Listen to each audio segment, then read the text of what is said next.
What is up, y'all boys? It is Barrett Chaz coming back at it again with another video, and in today's video I'm going to be explaining to you guys what to look for when buying a used dirt bike. If you guys like the video, make sure to like, comment, subscribe, as well as share it with your friends and family. I would greatly appreciate it. Check back with you guys in the next one. Peace.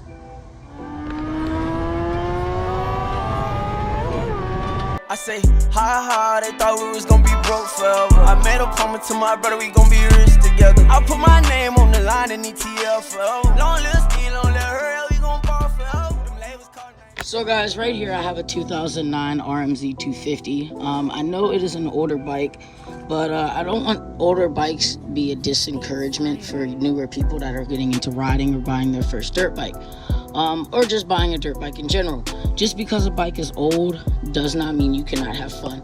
I have just as much fun on my older bikes as I do on my newer bikes.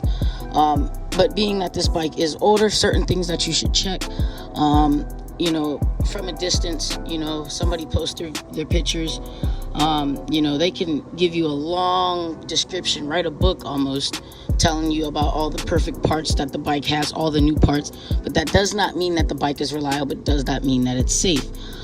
There is a little list or a little thing that I go through whenever I do look at a bike. The first thing is tell the person to make sure the bike is cold when you get there. You know, sometimes bikes perform a little bit differently when they're hot.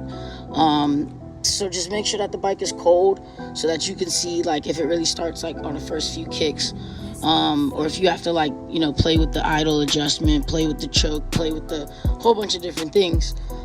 So that's one thing that I do before I even get there.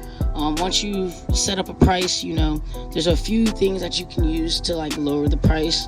You know, if the seat has a rip in it, you know, scratches on the rims, the tires are faded. These tires are basically new, but, you know, the tires are worn down, the brakes need bled, the chain is rusty. There's hundreds of things that you can look at. You know, bolts are broken off, there's zip ties on everywhere. You know, old grips, old levers, just a whole bunch of different key points that you can use to lower the price of a bike. Now, the number one thing that I look over, obviously you can't, you know, grab the bike, take the plastics off, and, you know, check everything, check the valves, check the carb. So the first thing that I do is, first off, make sure if you're buying a bike with a title, if you're buying it with the bill of sale, if you can get the VIN and run it before you buy the bike, that's perfect. But if not, and you're buying a bike with a title, make sure the title matches the name of the person you're buying it from and the VIN number that's on the bike. That way you know that you can put the bike in your name safely, you know, and get your green sticker. And if your bike, you know, does get taken away, you're able to get it back. Now, another thing that I check, if there is a way for you to ride the bike, of course, ride it. You know, really dig into the bike, you know, make the bike scream. You want the bike to perform correctly. You know, if it's your first bike, I don't suggest, you know, just slamming down the throttle, but go through all the gears, check and make sure your front end brake systems work correctly.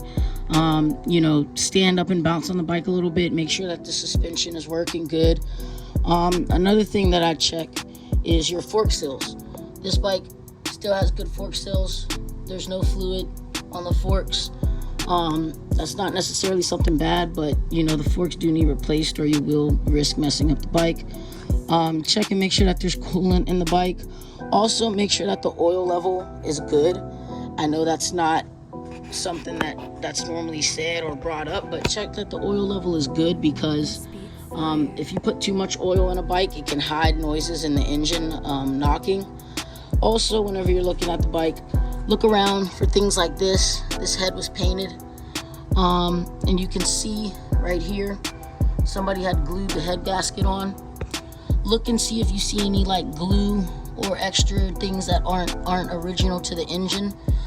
As you can see, this is an Athena head.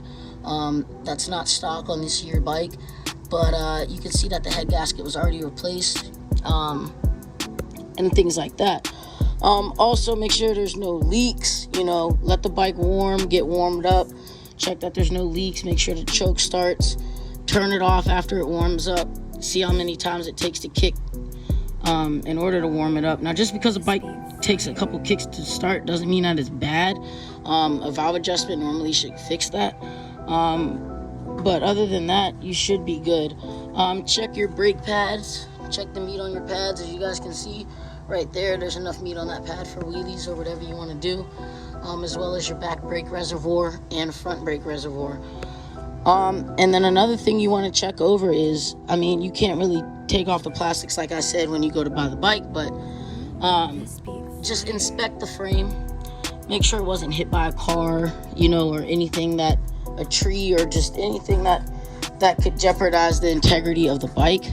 Now, your coolant reservoir is here. Make sure it has fluids. Just check around the bike in general.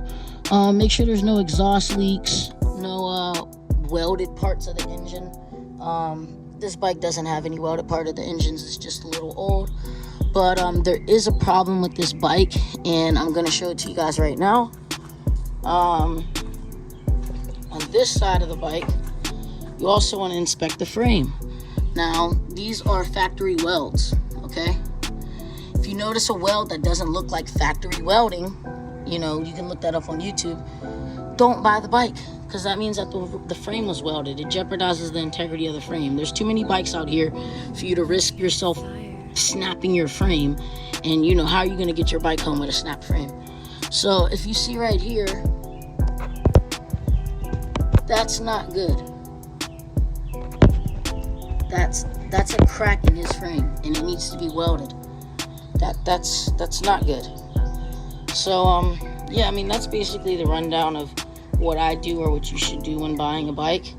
And you know, make sure that the handlebars are on tight, the levers are on tight, throttle's good. But yeah, that's basically it. Check back with you guys with another one. If you guys want to see different type of videos or more videos like this, let me know in the comment section below, and I'll continue the series. Peace.